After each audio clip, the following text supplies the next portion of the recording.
Hey folks, Andy Patton here. Today's show is a roundup of some recruiting updates for the Zags and an update on Drew Timme and his future in the first segment, as well as a look at the bubble after Wednesday's games and a look at the baseball team's ridiculously hot start to the season, all right here on the Locked On Zags podcast. Don't go away.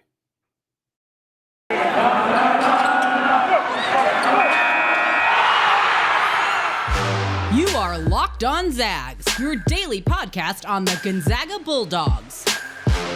Part of the Locked On Podcast Network. Your team every day.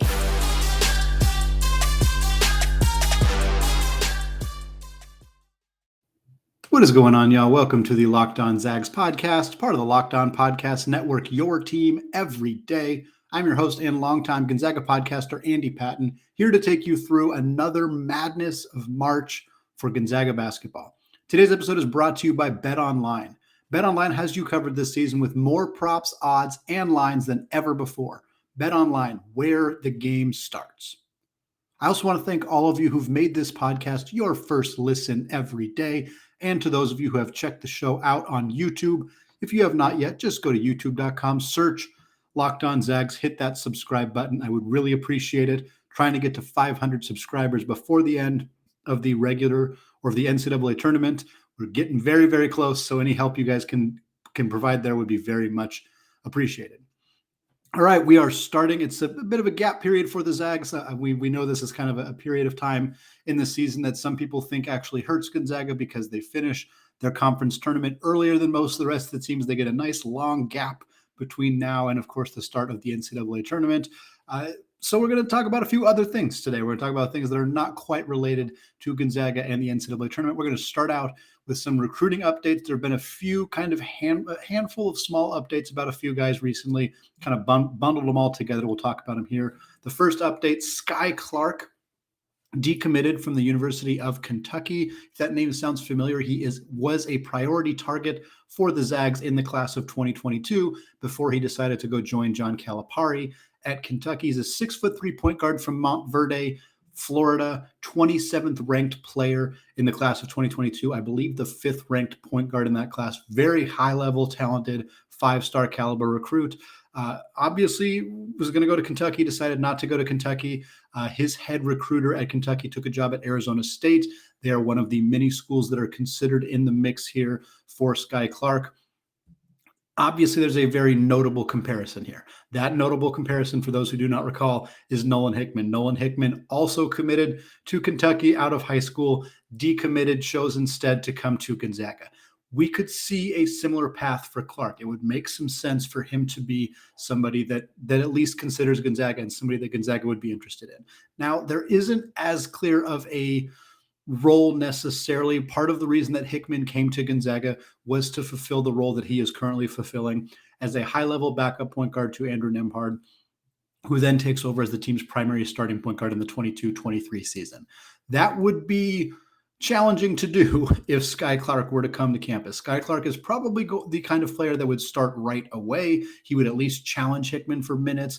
The Zags could, of course, go with 2 or 3 guard lineups. Hickman potentially back, Hunter Salas potentially back, Skyy Clark in the mix, Dominic Harris in the mix, Julian Strother, if he's back, he could be in the mix as well. And then, of course, there's Anthony Black, who we'll talk about a little bit later, uncommitted 2022 point guard, who still has Gonzaga on his radar. That's a lot of players. That's a lot of people, and I don't think that there is room necessarily for all of those players to fit. What that means is obviously unclear. Skyy Clark probably is not going to commit to Gonzaga without knowing what Anthony Black is going to do. I think that's a pretty reasonable assumption that he would not choose to go to Gonzaga if he thought that Anthony Black is also going to go to Gonzaga, and that, of course, Nolan Hickman and or Hunter Salas are going to return. Of course, if Clark does come to Gonzaga, either of those current freshmen on the team could make a different decision. They could opt to go to the NBA. They could opt to transfer to a different school. Things like that could change. There could be a lot more movement coming depending on what happens here. Now, Clark is not predicted to go to Gonzaga a few places. He's certainly on the list. Anytime there's a high-level transfer player, particularly a player who is, or decommit in this case, particularly a player who had some tie to the school before. There's obviously going to be rumblings that it's something that could happen. I wouldn't be putting my money down on Skyy Clark being a Zag because I think there's enough kind of up in the air about Gonzaga's backcourt next season that I think if Clark decommitted from Kentucky, he's probably looking to put himself in a situation where he's comfortable, where he knows what his role is going to be, where he's ready to take over a big role right away. And there's just too much uncertainty with Gonzaga's future backcourt for him to necessarily make that decision. Maybe he will, and maybe if that happens, it's because Gonzaga is less confident than Anthony Black's coming to campus, so they put all their chips in on Clark. Maybe they think that one of the freshman guards is going to declare for the NBA or is going to transfer to a different school, a couple of options there.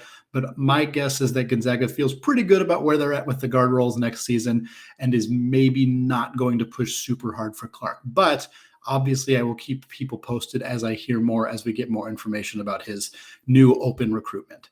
Next up, Dusty Stromer, another name that is probably familiar to a lot of Gonzaga fans who follow the recruiting news. He's a 5-star, 6'6" combo guard out of Sherman Oaks, California. He's the number 37 rated recruit in the class of 2023. So we're not talking about a kid who would show up on campus next season. He would be the year after that. He officially announced he is down to his final 4 schools that he is choosing from. That would be Gonzaga, UCLA, Arizona, and the Houston Cougars. So it looks like Dusty wants to stay on the West Coast, with the exception of Houston being on this list as well. Gonzaga and Arizona, that you're going to see those 2 schools in a lot of kids' top 4s, top 5, top 8s from here on out. It's going to be popular. It's going to be common. The Mark Few versus Tommy Lloyd out on the recruiting trail. It's going to happen. And Gonzaga is going to win some, and Gonzaga is going to lose some. Arizona is going to pull some kids. And I don't think that every time Arizona gets a high-level recruit that it should be serious cause for concern, because Gonzaga got high-level recruits before Tommy Lloyd was in the mix. So it's not like it's not like they were a complete non-factor on the recruiting trail prior to that. Yes, Tommy's probably prefers players who are more similar to the kind of players that Mark Few also prefers. So there's probably going to be some more mixing in that regard and potentially some high-level recruits lost to Arizona. We don't know the situation with Stromer. We know he came to campus. He was here in mid-February. He loved it. Great article from Theo Lawson at the Spokesman Review about his visit, about his time in Spokane. Would be a phenomenal fit for this team. The class of 2023 hasn't really come together yet for the Zags, so I think that this would be a really nice big first piece for them to secure for that class going forward. Anthony Black is reportedly down to six schools that he is making a decision about. He's also still considering the G League as an option as well. So his decision hasn't really gotten narrowed down all that much. It's been kind of a wild ride for Black. He is the only 5-star recruit in the class of 2022, the only McDonald's All-American who has yet to commit. In part, he had a very wonky high school season where he missed some games because of some kind of archaic eligibility rules that cost him to have to miss some games. He's playing now. He's healthy. All is good.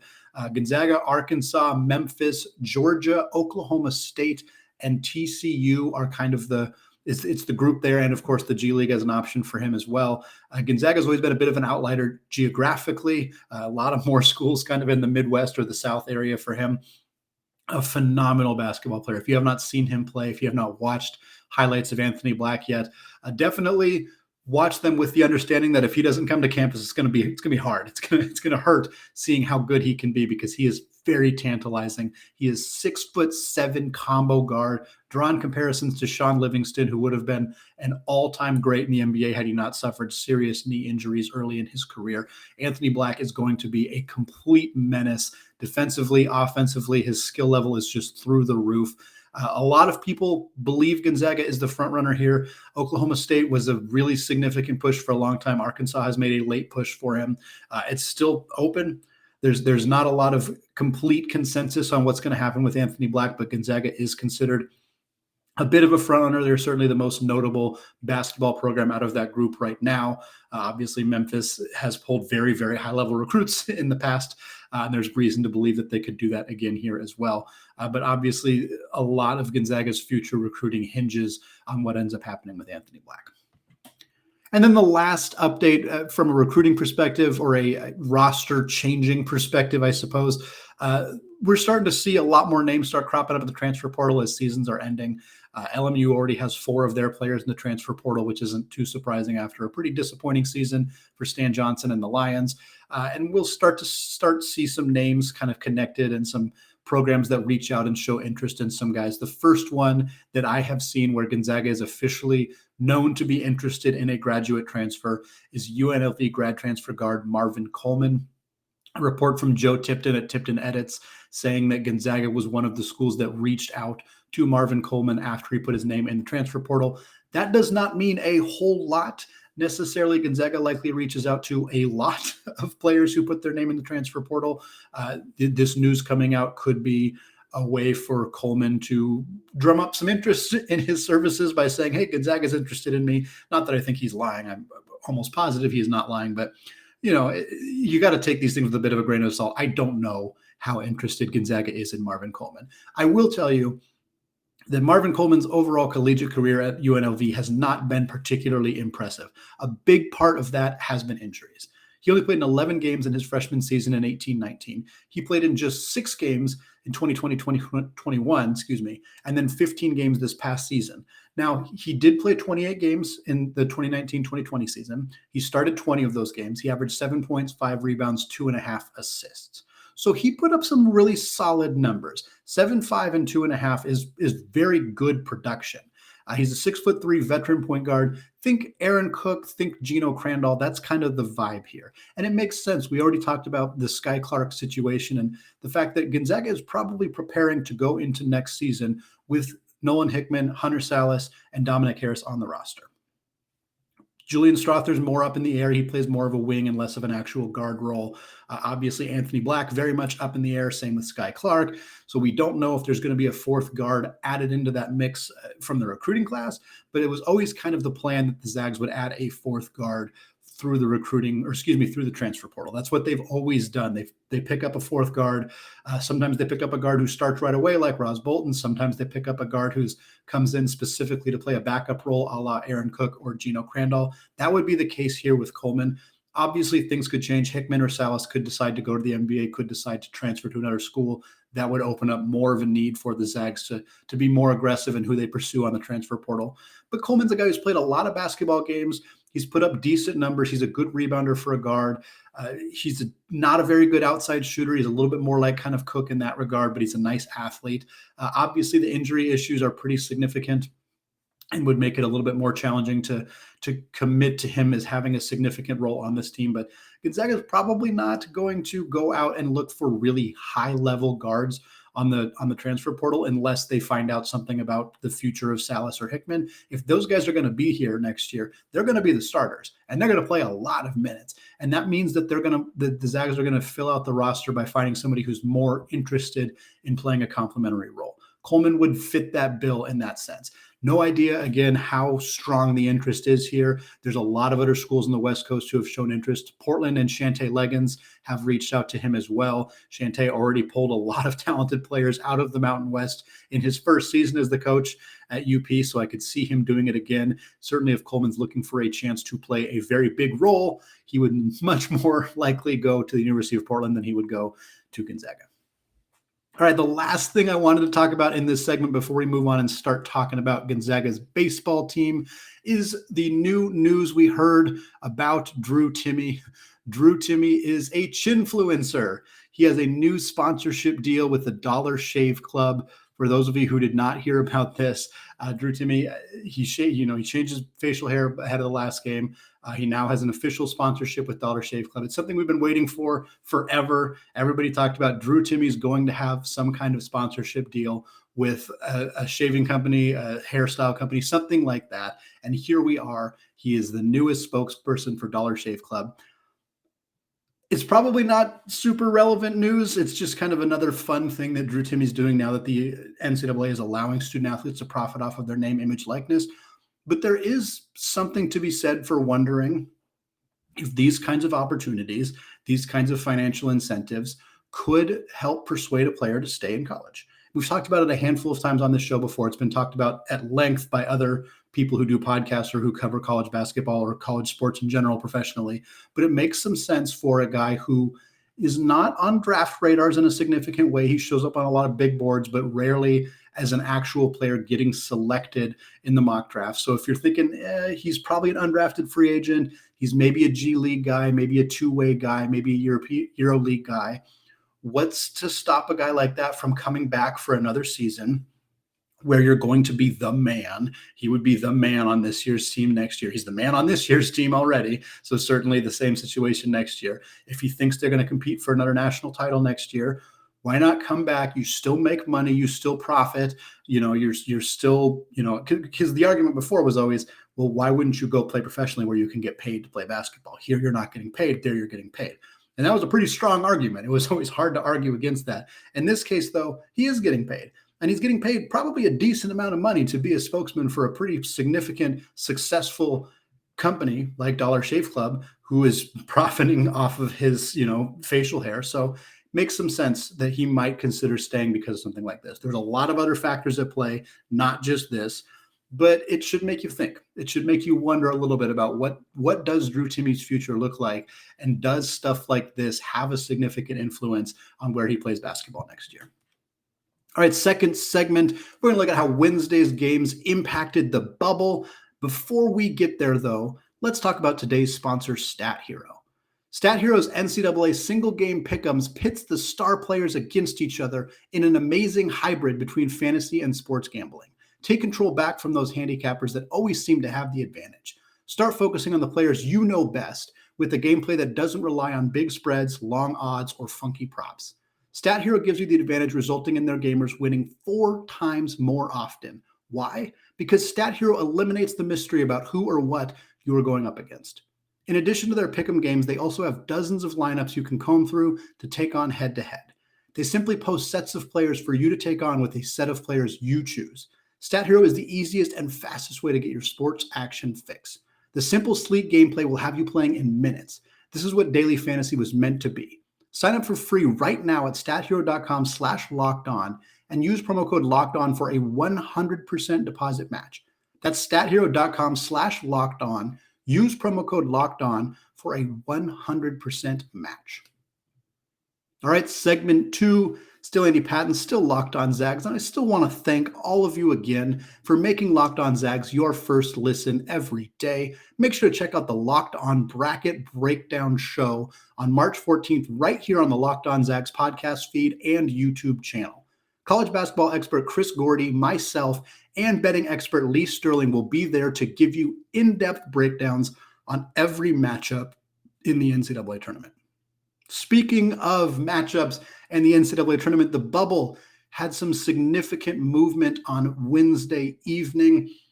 Lots of games being played. Obviously, this is the time of year where there's a seismic amount of shifting going on in terms of which teams are going to play in the NCAA tournament and which teams are falling for the final time that season. 2 teams are going to be sweating it out between now and Selection Sunday after losing on Wednesday night. That would be Wake Forest and Xavier. They both suffered quad 3 losses, very, very winnable games. Wake Forest was defeated by Boston College. The Demon Deacons were up 10 with 6 minutes left, ended up blowing the lead, losing to Boston College. This is a team that is 13-19 on the season. KenPom has them 127th.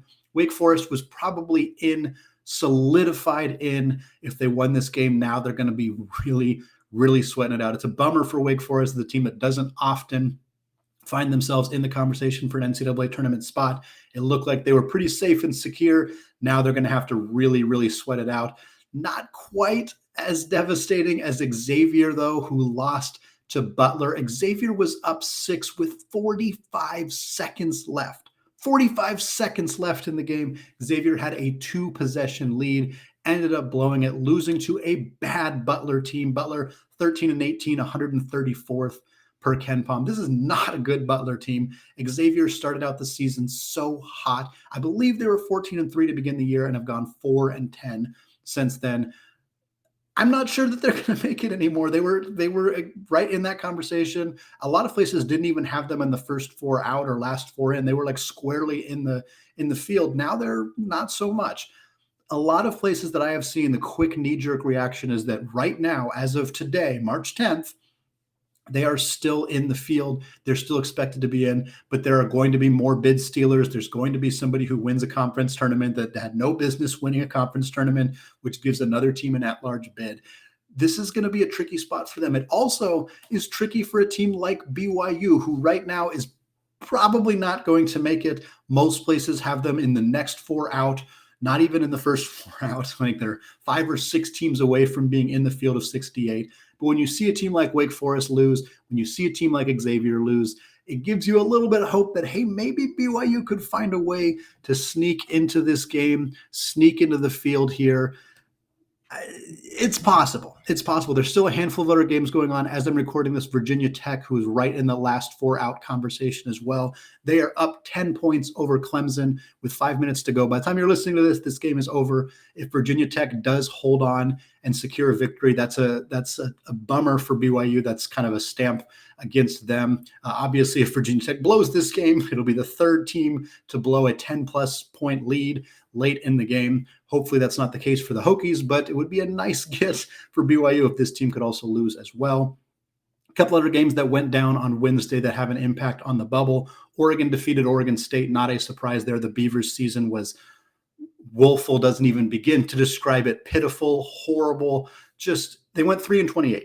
3 wins, 28 losses for Wayne Tinkle's team. This team went to the Elite Eight last year, and they went 3-28 this year. Oregon beat them. Oregon is farther out of the bubble conversation than BYU right now, but they still secured a victory. They still got an opportunity to play again. They could pull off a victory over Arizona and play for the Pac-12 championship. Obviously, Oregon could be a bid stealer. They could win the Pac-12. That takes away a bid from somebody. Even if they don't, if they beat Arizona and lose in the Pac-12, they at least become a more interesting team on that bubble. I don't know what exactly it means for BYU, but it would be something to keep in mind there. Washington State, somewhat similar situation. They're farther out than even Oregon. I think they have to win the Pac-12 title outright in order to be in that conversation. But if they do, something to think about there. And then finally, my dark horse pick, I have not said this out loud yet, so I want to get this prediction out there in the open. I have this feeling that Utah State is going to win the Mountain West. Utah State has been one of the streakiest teams in college basketball. They'll go on a 4-game losing streak, 5-game win streak, 4-game losing streak. They're sort of all over the place, but Ken Pom has loved them all season long as a top 50, top 60 caliber team. They're not currently projected in the field of 68 whatsoever because they have a pretty significant amount of losses, but they've proven they're capable of beating every single team in the Mountain West. And if they get hot at the right time, they win their way through the conference. That steals a bid in a major way because then Utah State makes it, Boise State still makes it, Colorado State still makes it, San Diego State still makes it, Wyoming, depending what happens with them, they might still make it as well. We could be looking at a 5-bid Mountain West, which would be very, very wild and would definitely put a big hamper on BYU and Oregon and anybody else who's on that bubble's ability to make the NCAA tournament. All right, 2 segments now. We're going to come back in the 3rd segment. We're going to talk Gonzaga baseball because, folks, this team is hot right now. Really, really hot right now. We're going to talk about what they've done so far, what games they got coming up. Before we get there, though, let's talk about today's sponsor, Run Your Pool. March Madness is only 1 week away. That means you need to start thinking now about where you're going to be running your brackets. Are you going for the usual or are you going for the best? We've done our homework here and we're running brackets with runyourpool.com. Along with standard brackets, Run Your Pool offers game types like Survivor or Pick X. They have options to edit scoring and they offer more intel to make your picks. All stuff you won't find at ESPN or CBS. If you've got a business, Run Your Pool can help you take some of that madness magic and play alongside your employees or even gain customers. Plus, they offer full customer support, custom branding, and one of the easiest 3-minute setups you'll ever find. Clearly, we believe in Run Your Pool because, like I said, we're running our brackets there ourselves. There's no truer test than that. If you want to play against us for a shot at a cash prize, join us at runyourpool.com/lockedon. And while you're there, create your own pool for your friends and family. Enter Pure Madness at checkout for $10 off your custom pool. All the rules and details will be available there. That's runyourpool.com/lockedon for your chance to win a cash prize. We look forward to seeing you there. Today's episode is also brought to you by BetOnline.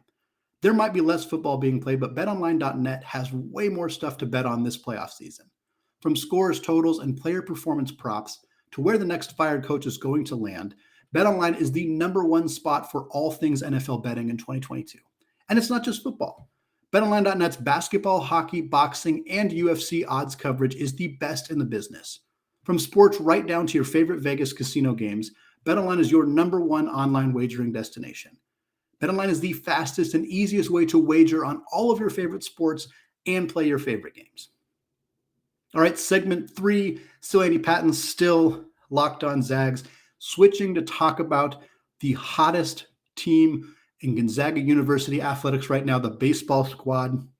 We had Coach Brandon Harmon on the podcast 2 weeks ago, just at the start of their season, talking about how good this team is going to be this year. He might, if anything, he might have undersold this team so far. 10-2 record. Their only 2 losses came to Oregon State, one of the biggest powerhouses on the West Coast. Oregon State beat them in 2 of their first 2 games. So the Zags were 2-2 to start the season. They are now 10-2, 8-game winning streak. In that 8-game winning streak, they have come from behind to defeat the Golden Bears of Cal in a weekday game. They swept Big West powerhouse Cal State Fullerton. For basketball fans who maybe follow college basketball very closely, one thing that needs to recalibrate your brains when thinking about college baseball, the Big West is a bad basketball conference. The Big West, very, very good baseball conference. Cal State Fullerton, very prominent baseball program. Lots of very good big leaguers came out of Cal State Fullerton. Didn't bother the Zags. They swept them in 3 straight games, gave up 5 total runs in 3 games against Cal State Fullerton. As if that was not enough, they then turned around and played the number 4 ranked team in the country, the Sooners of Oklahoma State. They played them in 3 games. Guess what? 3 straight victories against Oklahoma State. They also gave up 5 runs in 3 games. Ridiculous pitching performances from Gonzaga to defeat Cal State Fullerton and Oklahoma State. Then they had a game against Missouri. They're supposed to play a 3-game series against Missouri. Unfortunately, only managed to get 1 of those games in. In that game, which took place on Wednesday night, they scored 6 runs in the 8th inning. 6 runs in the 8th inning, come from behind victory. So you got come from behind wins over Missouri and Cal, 2 sweeps of good programs in Cal State Fullerton and Oklahoma State. An incredible start to the season for Gonzaga's baseball team. They are doing it on the strength of their pitching rotation. Their pitching has been capital P phenomenal this season. It starts with Gabriel Hughes, their Friday night starter, a guy who is rocketing up MLB draft boards, considered right now to be a potential 3rd, 4th round caliber pick in the 2022 MLB draft, when it happens. Not going to get all the way into the stuff going on with Major League Baseball right now, but Gabriel Hughes, very, very good start to the year. 2-0 record, 2.84 ERA. He's got a 0.79 whip, which whip, for those who are not super baseball savvy, is walks and hits per innings pitched. So he is giving up less than 1 walk or hit per inning thrown, which is phenomenal. 0.79 whip would lead the league in most Major League Baseball seasons. So phenomenal start to him. 19 innings pitched. He has struck out 30 hitters in 19 innings, and he has only walked 5. That is extraordinary performance from Gabriel Hughes. He shut down Oklahoma State. He shut down Cal State Fullerton. He proved that he is capable of getting every hitter at the Division I level in college baseball out after what he did against those 2 teams. He throws cheese. He's up into the high 90s velocity-wise, throws some of the hardest pitches in college baseball. Been phenomenal to watch him pitch. If you get the opportunity to watch Gonzaga on a Friday night this year, Hughes is going to be the guy on the bump, and it's going to be a quick game, and it's going to be a fun game because he is going to mow people down. It's not just Hughes, though. Tristan Vrilling is having a phenomenal season as well. Doesn't quite jump out on the page statistically as much as Hughes. 1-1 record. His ERA is up close to 4.76. Not as good. Still not bad, though. 17 innings pitched, 29 strikeouts in 17 innings. He was phenomenal against Oklahoma State. I believe he struck out 13 in 5 innings against, again, the number 4 ranked team in the country. number 4 ranked team in the country, and Vreeling went out and struck out 13 in 5 innings in that game. He also gets up into the mid-90s. This is a fun thing about Gonzaga. A lot of their big league talent right now, Marco Gonzalez, Eli Morgan, those two players are known for their changeups. They're not known for high velocity. They throw in the high 80s, low 90s. They have really good changeups. Brandon Bailey's got good stuff, but he's not a super high 90s fastball type guy. So a lot of people probably think that Gonzaga develops more of the kind of craftier pitchers and not necessarily high velocity guys. The high velocity guys normally go to the SEC. They normally play in like Dallas or somewhere not on the West Coast. And that's not been the case. Gonzaga has guys who throw absolute gas, not just Hughes, not just Vreeling. William Kemper, their final starter, he's got a 1.69 ERA on the season. He is wild. He is effective. ERA under 170 would lead the league in most seasons. Phenomenal stuff. But he's got 10 walks on the year. He's got 5 hit by pitches. Not entirely sure where the ball is going, which is part of the reason he's the Sunday guy and not the Friday guy, but still throwing up into the mid-90s, getting the job done. 1.69 ERA, you can't complain about that. Also had a phenomenal game against Oklahoma State and, of course, pitched well against Cal State Fullerton as well. So like I said, the series against Missouri was canceled. The Zags are going to play a couple of games in Long Beach against the Dirtbags of Long Beach State, another prominent Big West program as well. A great opportunity for this team to get a feel for how they can play against some of the biggest powerhouses on the West Coast. After that, conference play begins officially on March 18th when the Zags will be on the road at Pacific against the Tigers in Stockton, California. Don't miss an opportunity to see this team this year if you can. If you can get out to Patterson Baseball Complex in Spokane, watch them play there, absolutely do it. They're going to play in Corvallis a couple times this year and Eugene at least once this year. I'm going to hopefully go to all of those games or at least a couple of those games. So if you're going to see them in Oregon, let me know, and we can definitely hang out there and watch some really, really good college baseball this season. All right, that is going to do it for me today. Closing out the week this week with another exciting guest for Friday's show. You're not going to want to miss that one right here on the Locked On Zags podcast, available wherever you get your podcasts and available on YouTube as well. Thank you to those of you who make Locked On Zags your first listen every day. Now is a great time to make your second listen, the Locked On NFL Draft podcast. Ryan Tracy and former NFL cornerback Eric Crocker bring the NFL Draft to life every day with insight and analysis on college football prospects and NFL front offices. It's free and available wherever you get podcasts. All right, thank you all for listening, and go Zags.